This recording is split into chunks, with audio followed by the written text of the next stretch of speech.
Kita buka daftar ini dengan satu-satunya karakter yang bukan superhero, bukan tentara elit, dan bukan dewa. Dia cuma seorang warga biasa bernama Ethan Winters. Di semesta Resident Evil yang penuh dengan Chris Redfield atau Leon Kennedy, Ethan adalah anomali. Dia biasa saja, tapi tidak ada karakter lain dalam sejarah game horor yang menderita kerusakan fisik sebanyak Ethan demi keluarganya. Tangannya putus, kakinya dipotong, jari dimakan ikan, jantung dicabut, tapi dia terus bangun, dia terus berjalan. Di Resident Evil Village, motivasi Ethan sangat sederhana, di mana Rush. Dia menerobos desa penuh vampir dan monster ikan hanya dengan bermodalkan pistol dan kemarahan seorang ayah. Dan plot twistnya, ternyata Ethan sudah mati sejak awal game Resident Evil ke-7. Dia adalah mayat hidup atau mold yang digerakkan murni oleh tekad. Momen terbaiknya adalah di akhir Village. Tubuhnya mulai hancur menjadi debu. Dia tahu dia tidak bisa pulang. Dia menyerahkan Rose ke Chris Redfield, lalu mengambil detonator bom. Ethan Winters meledakkan dirinya bersama sumber jamur itu. Dia bukan pahlawan dunia. Dia cuma seorang ayah yang ingin memastikan putrinya punya masa depan.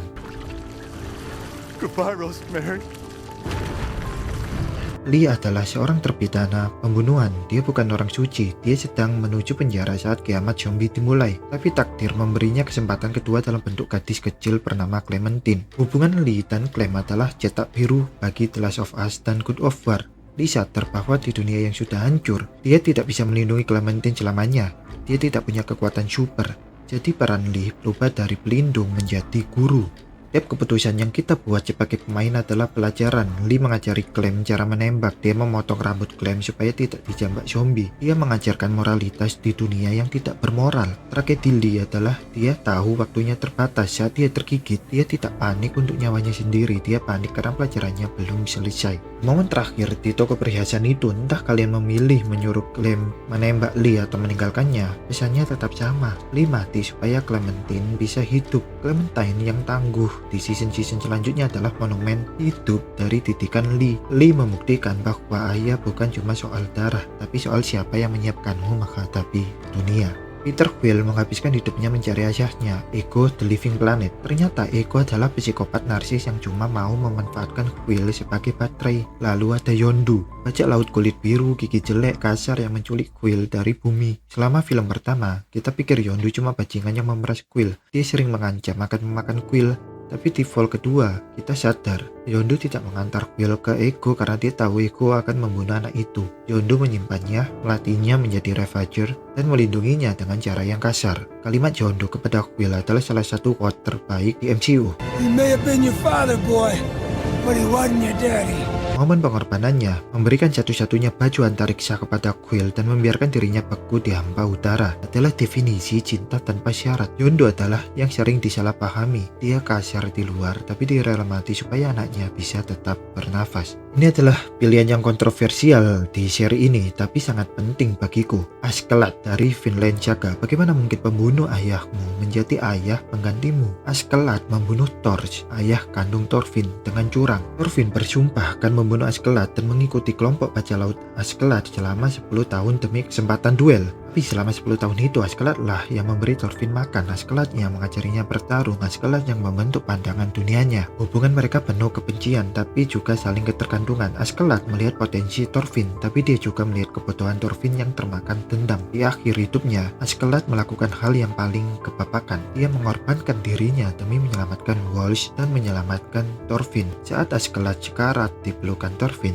kata-kata terakhirnya bukanlah ejekan, tapi nasihat. Lanjutkan hidupmu Thorfinn, lampaui aku, jadilah pejuang sejati. Askeladd adalah toxic father yang sadar dirinya racun. Dia mati supaya Thorfinn bisa bebas dari belenggu dendam. Dia menghancurkan hidup Thorfinn, tapi dia juga yang memberinya alasan untuk mencari Vinland dan arti hidup itu sendiri. Kisah Booker David adalah plot twist ayah paling rumit dalam sejarah Skyfi. Awal game, kita dapat misi untuk menculik anak wanita untuk membayar utang. Booker pikir dia cuma tentara bayaran yang harus menyelamatkan gadis bernama Elizabeth dari kota langit Columbia. Sepanjang game, Booker dan Elizabeth membangun ikatan. Booker yang kasar perlahan mulai peduli. Dia menjadi pelindung Elizabeth, tapi kebenarannya menghancurkan hati. Elizabeth adalah Anna, putri Booker yang dia jual saat bayi demi melunasi hutang judi 20 tahun lalu. Dan musuh utamanya, Comstock, adalah versi alternatif dari Booker sendiri yang tobat tapi menjadi fanatik. Booker Dewitt adalah The Sinner. Dia adalah ayah yang gagal total di masa lalu. Dia menjual anaknya sendiri, tapi perjalanan di BioShock Infinite adalah perjalanan penebusan dosa. Ketika Booker sadar bahwa satu-satunya cara untuk menyelamatkan Elizabeth adalah dengan membunuh semua versi dirinya, termasuk dirinya sendiri sebelum dia menjadi Comstock. Dia tidak ragu, dia membiarkan dirinya ditenggelamkan. Booker Dewitt mati supaya Anna bisa hidup di semesta lain tanpa dosa ayahnya. Ini adalah pengorbanan yang ultimate, menghapus eksistensimu sendiri demi masa depan anak. Jika Kratos berjuang untuk hidup, karakter ini berjuang untuk mati dengan tenang.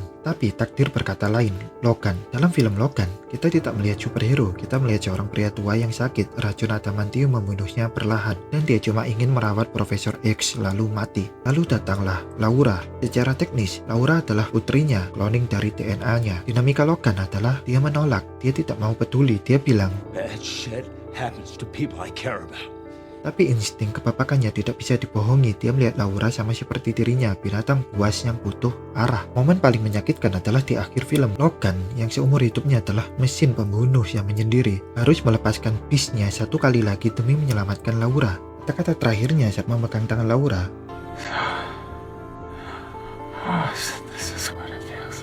banyak yang bilang dia bicara tentang kematian, tapi menurut aku, dia bicara tentang rasanya dicintai dan memiliki keluarga. Dia meninggal bukan sebagai Wolverine, tapi sebagai ayah. Dan ketika Laura memutar salib di kuburannya menjadi huruf X, itu adalah penghormatan tertinggi bagi seorang ayah yang terlambat menyadari perannya. Transformasi karakter paling drastis dalam sejarah video game jatuh kepada Kratos. Di era Yunani, Kratos adalah personifikasi amarah. Dia membunuh ayahnya, ibunya, bahkan istri dan anaknya sendiri. Dia adalah monster. Tapi di era Nordik, kita bertemu Kratos yang berbeda. Dia tua, lelah, dan dia punya anak baru, Atreus. Kratos di sini mewakili tipe ayah The Reformer. Dia berjuang melawan dirinya sendiri. Ingat betapa seringnya dia memanggil anaknya Boy daripada namanya sendiri di game pertama. Itu bukan karena dia benci, tapi karena dia takut. Dia takut Atreus akan mewarisi kutukan kemarahannya. Dia takut Atreus akan menjadi monster seperti dirinya. Kratos menghabiskan ratusan tahun menutup hatinya, tapi demi anaknya, dia belajar untuk menjadi manusia lagi. Dia mengajarkan kita bahwa tugas seorang ayah bukan menciptakan prajurit, tapi memutus siklus kekerasan. Dan kita sampai di puncak daftar karakter yang mendefinisikan ulang arketipe super dad di era modern, sekaligus yang paling kontroversial, Joel Miller. Joel dimulai sebagai ayah yang hancur saat putrinya Sarah mati di pelukannya. Selama 20 tahun, dia menjadi cangkang kosong yang brutal.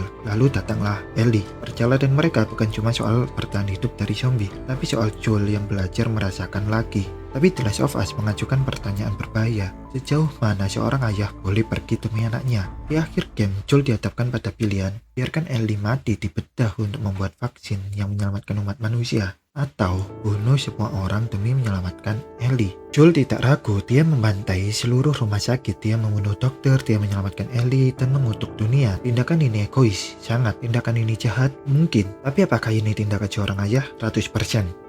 Joel Miller adalah representasi paling jujur dan gelap dari cinta seorang ayah, bahwa bagi seorang ayah, satu nyawa anak lebih berharga daripada seluruh alam semesta. Cintanya pada Ellie begitu besar sampai dia rela berbohong dan dibenci oleh Ellie sendiri, asalkan gadis itu tetap hidup.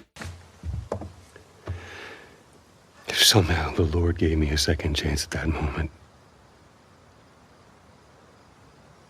I would do it all over again.